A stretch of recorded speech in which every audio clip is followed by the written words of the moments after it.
రాష్ట్ర అధ్యక్షుడు ఎవరైనా నా అధిష్టానం ఇక రాష్ట్ర అధ్యక్షుడిని ప్రకటించలే. ఇబ్బంది వాళ్ళు చంద్రబాబు నాయుడు గారు ప్రకటించరు, ఇంకోరు ఆయన ప్రకటించరు, ఈయన చెప్తే వచ్చిందంటే కాదు. రాష్ట్ర అధ్యక్షుడిని అధిష్టానము అందరికీ నామినేషన్ ఇస్తారు. నామినేషన్ అక్క ఎవరిని అధ్యక్షుడు ఉన్నారో అధిష్టానం నిర్ణయిస్తుంది. అందరు అభిప్రాయాలు తీసుకొని అధిష్టానం నిర్ణయిస్తుంది. అధిష్టానం తీసుకుంటే అందరు కట్టుబడి ఉంటాం. నామినేషన్ ఒకటే ఏమంటున్నాడు కదా, రెండో నామినేషన్ అవకాశం లేదు. Bharatiya Janata party ప్రజాస్వామ్యబద్ధమైన party. ఒకటే నామినేషన్ వేయాలి, రెండే నామినేషన్ అని చెప్పారు. నామినేషన్ ఓపెన్గా ఉన్నాయి. నామినేషన్ ఎవరైనా వేసుకోవచ్చు. మరి అధిష్టానము అన్ని ఆలోచించి నిర్ణయించుకుంటే వారు దానికి కట్టుబడి ఉండాల్సిన బాధ్యత కమిట్మెంట్తో పనిచేసే ప్రతి భారతీయ జనతా పార్టీ కార్యకర్తకు ఉంటుంది. ఎవరికి ఇచ్చారు? ఎవరు అధ్యక్షుడు? ఎవరు ఇంకా కాలే కదా.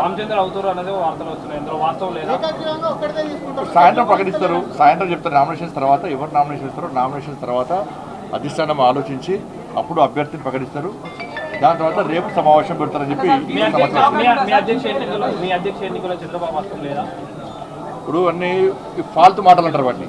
నేను పార్టీ ఆఫీస్కి వచ్చినాను, ఫామ్ కూడా తీసుకున్నాను. ఈ ఫామ్లో 10 మెంబర్స్ కౌన్సిలింగ్ మెంబర్ సైన్ కావాలి, సంతకం కావాలి. ఆల్రెడీ చాలా మంది మాకు ఆశీర్వాదం ఇచ్చేట్లాంటి కార్యకర్తలకి మాట్లాడి ఇక్కడ తీసుకొని కూడా వచ్చినాం. స్టేట్ కౌన్సిలింగ్ మెంబర్ ఇక్కడ వచ్చిన తర్వాత వాళ్ళకి ఫోన్ చేసి పోస్టులో ఉంటావా, సస్పెండ్ చేయాలా అని వాళ్ళకి బెదిరించి ఇక్కడ నుంచి పంపించేసారు.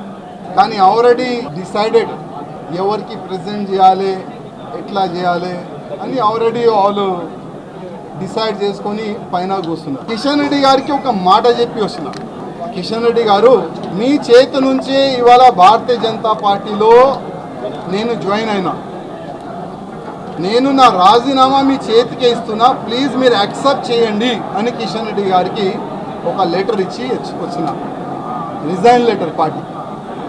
ఆ రిజైన్ లెటర్లో కింద ఒక మ్యాటర్ ఇది కూడా రాసిన, కిషన్ రెడ్డి గారు పార్టీకి నేను రాజీనామా ఇస్తున్నాను, మీరు మీ లెటర్లో స్పీకర్ గారు కూడా పంపించేసేయండి. రాజాసింగ్ ఇప్పుడు పార్టీ సింబల్ నుంచి గెలిచిండు.